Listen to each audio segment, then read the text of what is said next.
Hey, everybody.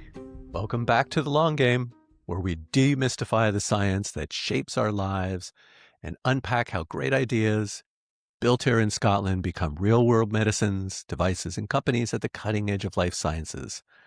I'm Ross Cagan, Regis Professor of Precision Medicine at the University of Glasgow and Director of the McNabb Center for Cancer Innovation. And hi, I'm Sandy Weir, Tech Innovation Leader and Strategic Program Manager, joining you as usual from Edinburgh, Ross. Hi there, welcome back everybody to this episode of our podcast, The BioFounders Playbook. I'm here to introduce this session because we split this episode into two parts. As Ross explained at the end of part A in the last podcast, we had quite a lot of material they wanted to cover in this area, and we decided to present this over 2 episodes. So today we're going to dive right back in. We're going to look a little bit at the dynamics of the market and then end with some really powerful suggestions and advice for putting together your pitch deck. So we hope you enjoy this episode. Thank you. So I guess that that kind of brings us on to accelerators, and I guess we use the word loosely, but the best accelerators can really help companies become investable and not just busier.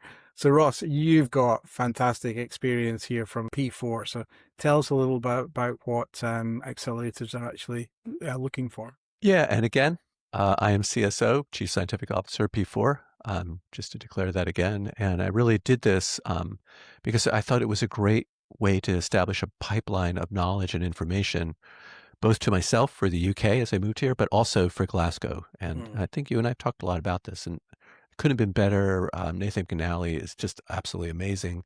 If we don't have him on soon, I would be disappointed. So P4, as it says in the name, it's focused on precision medicine.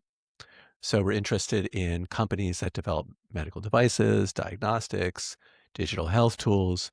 But I would say that most of them are data-driven and, importantly, have a credible route into healthcare. And I would say probably the single biggest conversation we have when we have companies present is, what is the route that you're going to take to actually get this all the way through to the patient? And the point here is not just to give you a badge, okay? The point is to, and Nathan is amazing at this, to identify people that can help you out, to surround the company with the right expertise, because if P4 is going to invest in that company, and they'll tend to invest quite early, they want the company to succeed. So they give them expertise, regulatory, clinical, data science. We've had these conversations constantly, commercialization, even investment. So Nathan will go identify a basket of investors and practical support to basically move your little company from just technology to actually getting it to adoption. Yeah, that sounds like a really amazing and positive experience. But who would be too early for P4? Oh, that's easy. If you just have an idea, and there's a lot of that. So, we're not looking for, 2 people in a concept, although you and I could, too bad, because you and I could get running with that. So to benefit, it really, we just talked about this. It really helps if you already have some seed or grant funding already. So somebody to validate you gets you in the door, because you may say, well, that's not fair. But first of all, life's not fair. And secondly, there are a lot of companies that P4 seeds and only a small percentage that they can, support. So you want to have a credible team of multiple people with complementary expertise. You want to have evidence that you actually do understand the route to market. So there is ways to understand this now, and you should have done your homework and not just walked in the door saying, I have this great idea and I've done no investigation on, we've seen this. On the flip side, if you've already closed a Series B, you're probably way too big for P4. The point of them is to nurture young companies. So we're really talking early to mid stage. But as they say it all the time in P4, you got to be a real company. Got to be real. Yeah, I think that's really clear guidance. What do you mean by real in this context? No, I was just trying to be dramatic. Yeah. No, but what I mean is real is, can you Can you answer some practical questions? So, who is your customer? All right. Yeah, Who's going to buy this thing? It's amazing, amazing how we hear, oh, this is such a great idea. This is better than anything ever before. And then we said, okay, so what's the market like? And they have no idea. They just say, oh, it's a $10 billion market. It's like, yeah, but why are they going to stop doing what they do that they know works yeah, and use your thing? And that's always a kicker. So what clinical problem exactly are you solving? And why is it so compelling that they will change the structure of what they do? What's the data that you need, right? What's the regulatory path that you need? Who's going to pay for this? What's the reimbursement logic? So will insurance companies pay for it? Will the NHS pay for it? They have very different needs, and it's really important that you understand what that looks like. Um, and the other question is, why is now the right time to do it? So maybe this was a great idea a few years ago, or maybe it will be a great idea someday, but you're coming in a bit early. Um, so, and also, P4 is basically plenty of scientists, including myself, in there. So data science matters. So you can have AI, for example, involved, but it can't just be a decorative thing. I know that everybody's tacking AI into their name of their companies now. I got it. But as Wayne Gretzky said, you don't skate to where the puck is, you skate to where it's gonna be. If you don't know who Wayne Gretzky is, he's obviously a hockey player. So if you're just using AI to fancy up things, that's not enough. There has to be a compelling reason why AI is distinguishing you.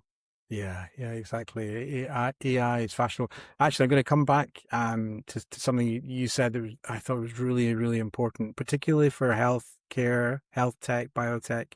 You said you've got to understand who the user is and you've got to understand who the buyer is. And that's something that's uniquely different or differential in health tech, biotech. The user, i.e., the clinician, the radiologist, whoever the user is very, very rarely the person that signs the check, that makes the procurement decision, that brings your product into that space. They will have influence, but they're not the buyer. So that's a really important, a real nugget there that I really wanted Yeah. to emphasize. But you mentioned, you mentioned the AI term. And I guess that's yeah, that's super fashionable these days. And I think what you were doing is you were really emphasizing the difference between a startup that says they use AI and a startup that just says AI in their proposal, their offer. Yeah, no, 100%. I cannot emphasize the AI mania right now amongst Yes. not just investors, but in companies, because there's a thing going around that you can't get investment without AI tacked in there. I would say AI is a powerful tool and you should not understand how to use it, but just saying AI, that we've already passed over that now. So Mhm. that era just ended about 6 months ago. So what you want to do is you want to build something clinically useful. It's validated, safe, regulated, and people want to adopt it. And doing all of those is difficult. And you want to be, when you walk in the door and we have a conversation, you want to be sophisticated about your discussion about those. So you've heard a few of these pitches, Ross, and so in your experience, what's the biggest mistake that these young companies make when pitching to an accelerator or an early investor? Yeah, no, that is easy, and it's because the person confuses scientific excitement, scientific coolness with investability. Okay, Mm. sometimes the most boring thing is the one that's going to actually do well. So you can't conflate how cool the science is and how amazing it is with how marketable it is. Those are actually not particularly related to each other. So I may love this science, I may believe in the biology, but maybe the product is not easily built. Maybe it's difficult to protect for IP reasons. Maybe regulation is difficult. And most importantly, you better make sure somebody's going to be willing to pay and adopt it. Disrupting healthcare flow is you have to have a really compelling reason. They're not just going to turn it over because it's going to give them an incremental benefit.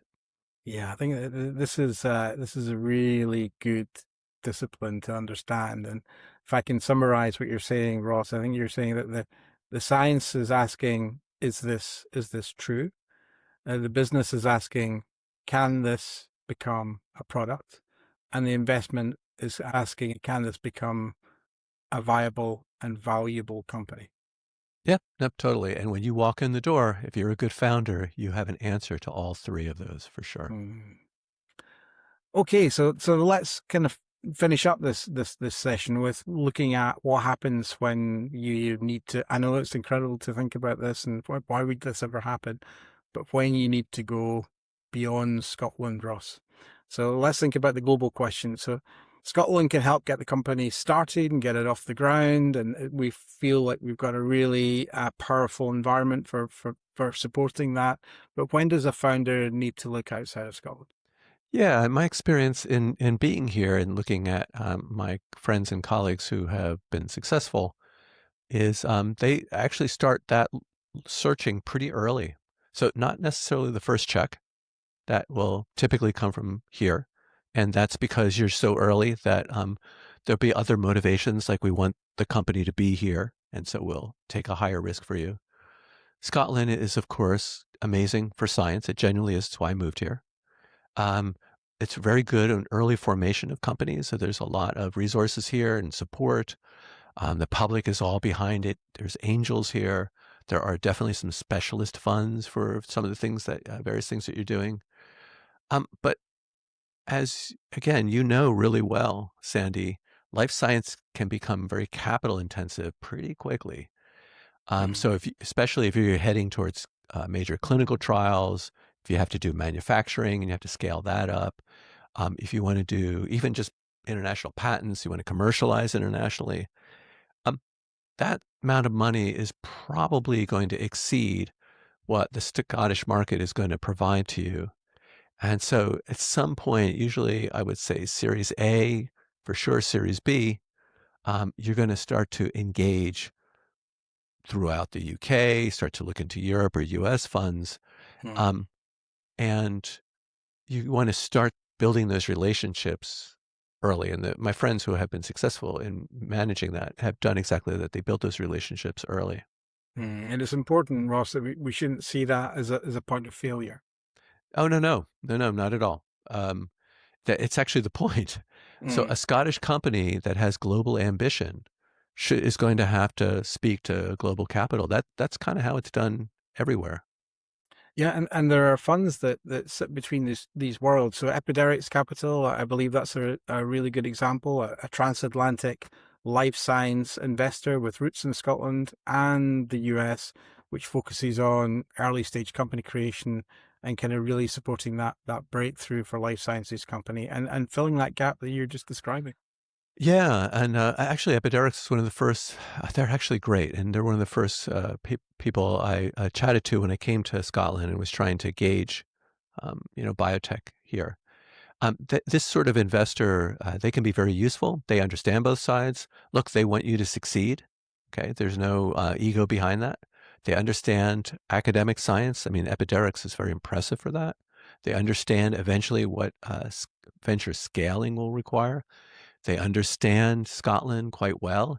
But of course, a company like Epiderics or a fund like Epiderics, they are international. So they will, of course, consider bringing in the US, the wider US market, and so on, because they just have feet in all of those. So actually, Epiderics is a really good example of someone that you want to connect with.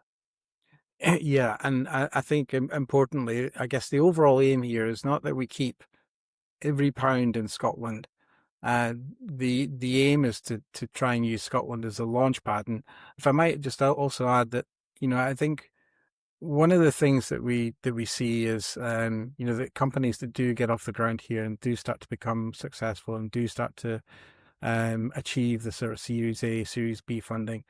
I think the disappointing thing is that we often see them also making that geographic shift. So a lot of them end up moving to North America because that's where they want to continue to grow and sustain the business. I think the challenge that we have is, how we support this ecosystem, but we trying to retain the companies here. So use it as a launch pad, but then also try to provide the support that means that it's still valuable to be here, even although your global market is maybe looking at different directions outside of Scotland. Sure. And this, of course, is a key point. I do Mm, think that as the Scottish biotech infrastructure matures, that there'll be more and more reason to keep it here.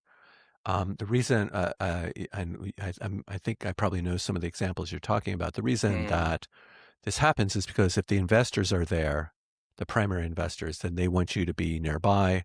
Also, maybe you want to be around other companies like that. And that's what I mean by like you. So that's mm, what I mean by as more and more companies build up here, there's going to be more and more of a, not just for you to want to keep your company here, but your investors to be happy for you to keep the company here. So this is a virtuous cycle, mm, and we need to make sure that we get properly on that cycle. Um, and then those pieces will fall into place. mm. So you've got great experience in this area. Again, Ross, we're going to lean into that once again. So what should a founder have before they goes to those larger funds that we're describing? Sure. And I should say this is going to be a longer episode. I hope everybody's cool with that. This is Yeah, a really complicated and important it's topic, and complicated. we just want to make sure that we discuss this properly.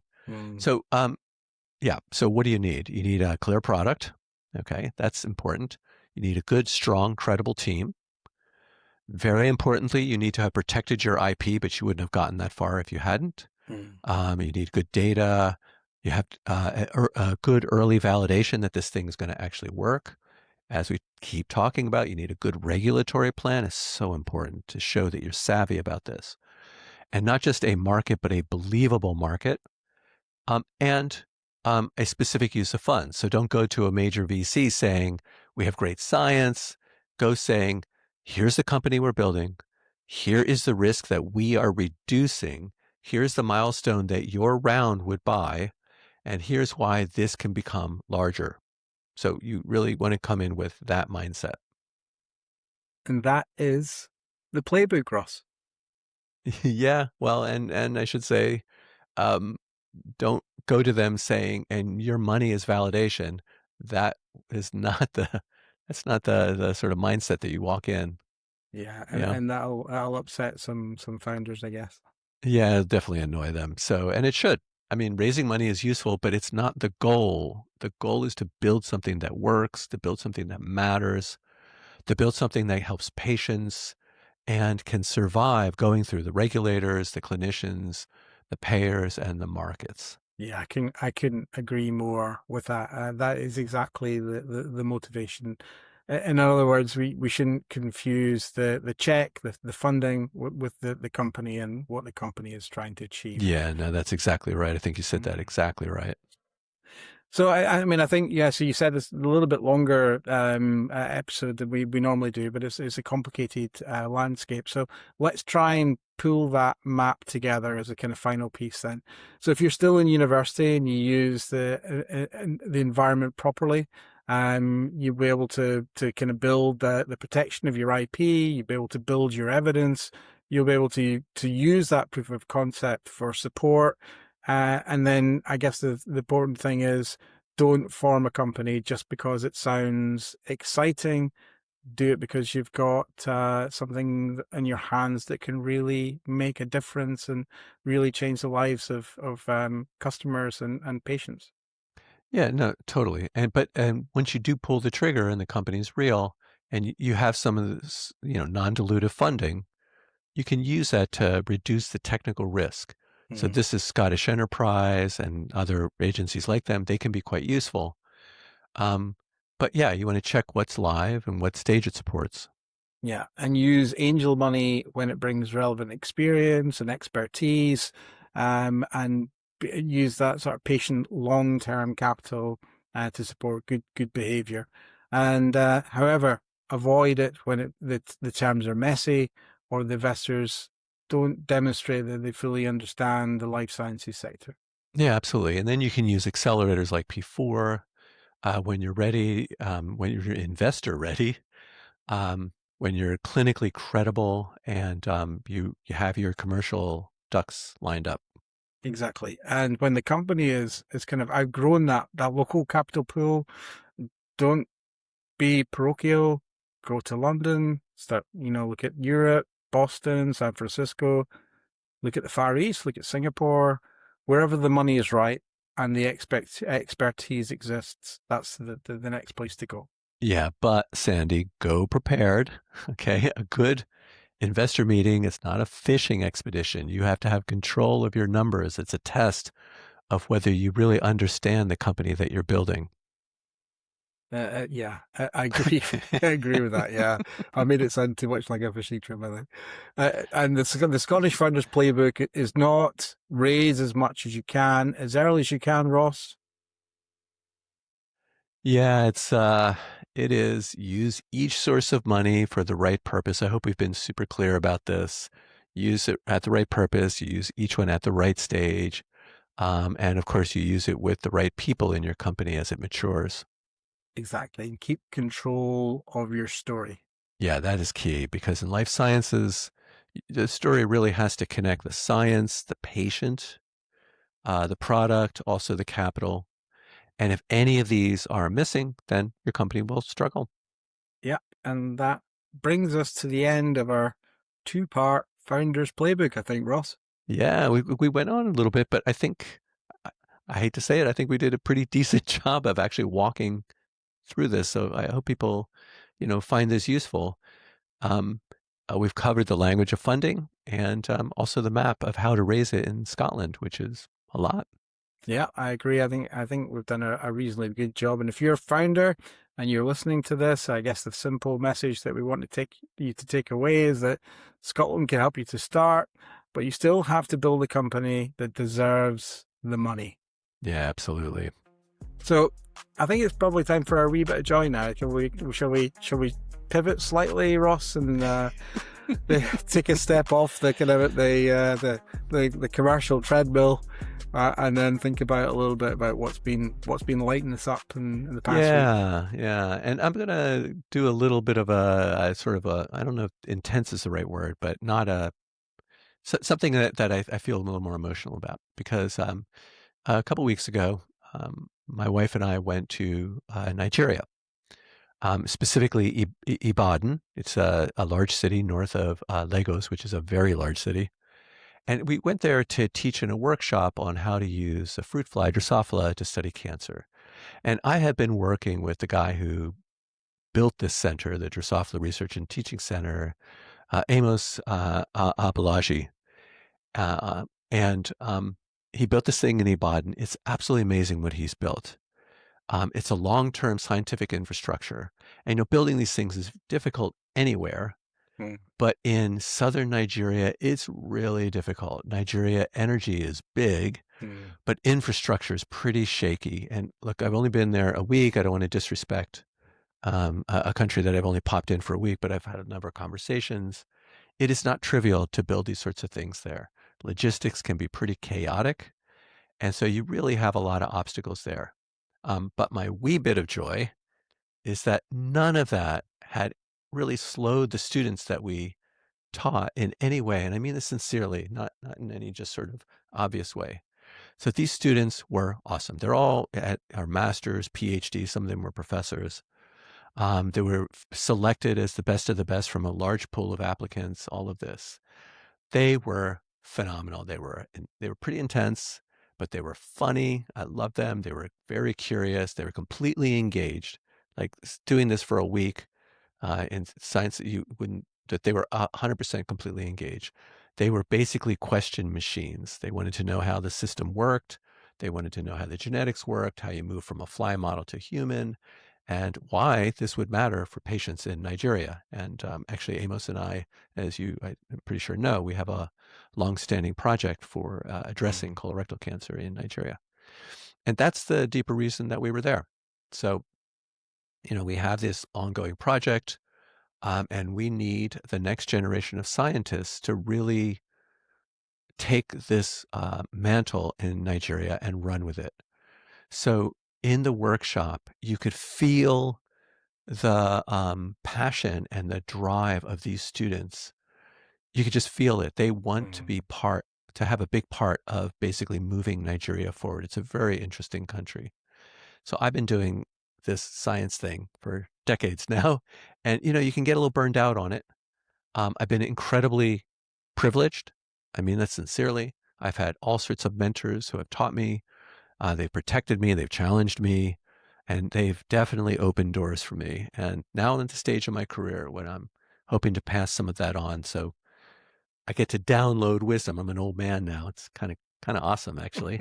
And so I get to impart this great wisdom that others have given to me. But what I'm actually doing is stealing energy back from these students. You know, they're just the intensity, the joy was completely infectious. I came back to my group here. I'm like, hey guys, it's time we really get going here. We got to work harder because I just saw people that really are driven on this. And all these students, and then I'll stop. All these students, of course, they just want what we want. Everybody is a human being. I know that's a radical thing to say these days. They want to do something that they love. They want to do something that matters, and they want to feel that they matter. They want to put their mark on the world. And, we're hoping to open a path for them to do that. Incidentally, side note, Nigeria can actually be very magical. We met an incredible artist, Nike. I love her art. I'll put some images up on it. We actually got to sit down and yak with her for an hour because she's got a gallery in Lagos. And she just had a show at the Tate. And, somehow we're just yakking with her for like an hour. She's giving us like bracelets and stuff.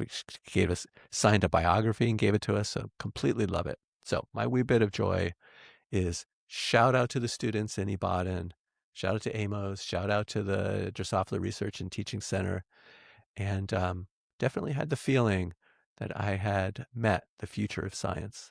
What do you think, Sandy?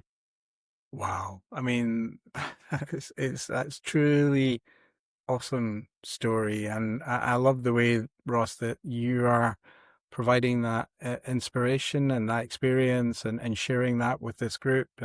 But also that you're getting, a huge amount back in terms of that energy that's providing you. And then you're channeling that back through your team. But I would have been really, really disappointed if you'd visited Ibadan and you hadn't found some amazing artistry that was being done there, Yeah, some that's our thing. incredible art Yeah. that, and so, yeah, that sounds like a super trip. I mean, you Can I just crammed a say, lot in. You crammed a yeah, can I lot in. say very quickly, I know this episode's running.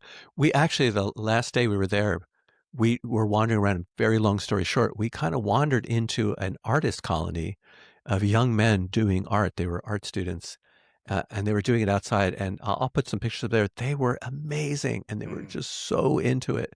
It was kind of magical. That sounds really uplifting.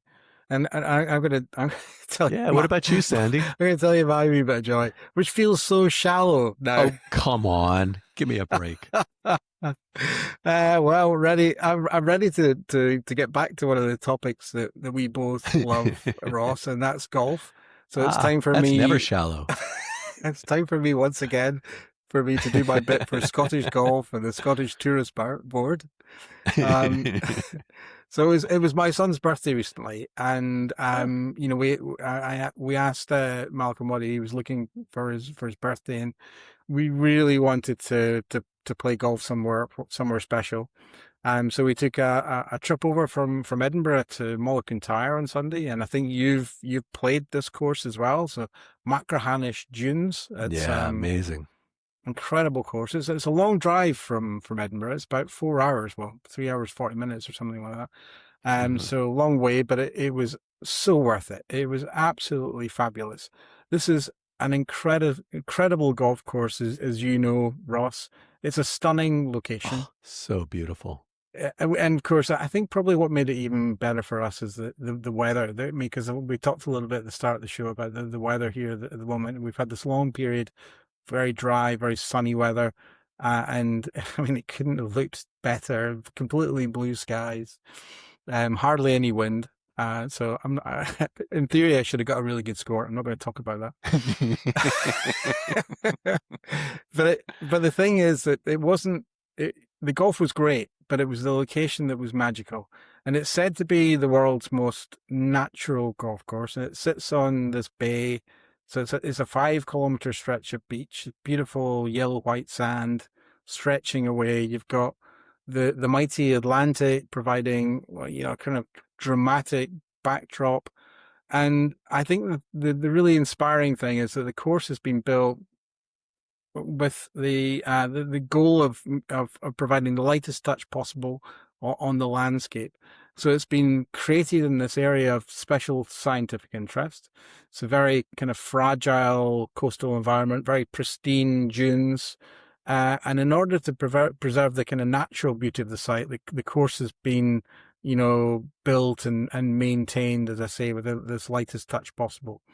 So as you play the course, you'll encounter these amazing Hebridean black sheep. Sorry, I got to get my prop at this point. I couldn't resist. Oh, no way! I couldn't resist picking this up at Oh, the shop at the end. that is so great. No, the black sheep. So these are I quite love it. iconic. I'll have to put a picture up because and unless you've seen these sheep, they're really quite majestic as sheep go. And they use these. The key phrase was "as sheep go."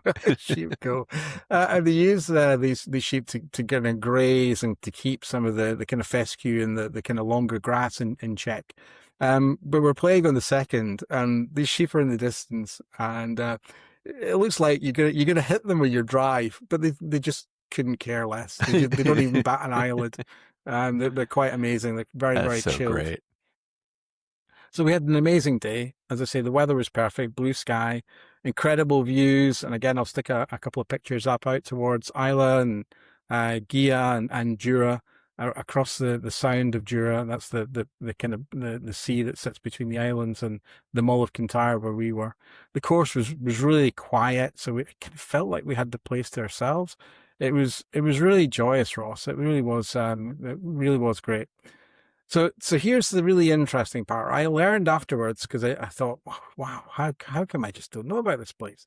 Or how come I don't know the story? And it seems like they received a Golf Environment Organization certificate for their efforts to manage the practices. They don't use fertilizers and sort of weed control. So they're very eco-friendly, and they achieve these, what they call these comprehensive levels of eco application, and in terms of how they manage the environment there. And it seems that the Macronish Dunes were the first 18-hole golf course in the UK to achieve this, and it's a very very prestigious certificate. So if you love golf and you're looking for something that's truly exceptional as a location and experience, I really recommend that you go check it out. And I'm so pleased that you've played there, Ross, and you know exactly what I'm describing, so that we both understand how special this is. It really brings an incredible meaning to the word walkabout. I feel like it was just like walking through the wilds there, and occasionally hitting a golf ball. It's the first hole. There's two courses: the Macronish Dunes and Macronish. And the first hole one, I think it's Macrahonish, is often cited as possibly the most beautiful hole one in the world, right, where you actually hit the ball over the inlet from the Atlantic Ocean. That's right. It's pretty wild. Yeah. Thank you for that. I did love that course. So amazing. Oh, I'd love to go back, actually. So maybe if you're up for it sometime, we should take a trip out there. Yeah, 100%. Well, Sandy, afraid I'd love to hear more, but this is it. Thanks, everybody, for listening to our long game. Yeah, thanks. And if you're a founder, get that pitch deck ready. We've given you that practical map, and we've piled in a whole bunch of experience, and you've learned a whole bunch of new jargon that will help you kind of navigate this environment. So good luck to you, and I hope this has been helpful. Absolutely. Getting those phrases right. And Sandy, I just want to remind you, you can subscribe on Spotify, Apple, YouTube. So don't miss the next episode, Sandy. Yep. And until the next time, as you say, Ross, keep the heat. That's right. And I'm so jealous of that hat. Good luck. And everybody, good luck playing the long game. Love that hat. Ciao. Thank you. Bye.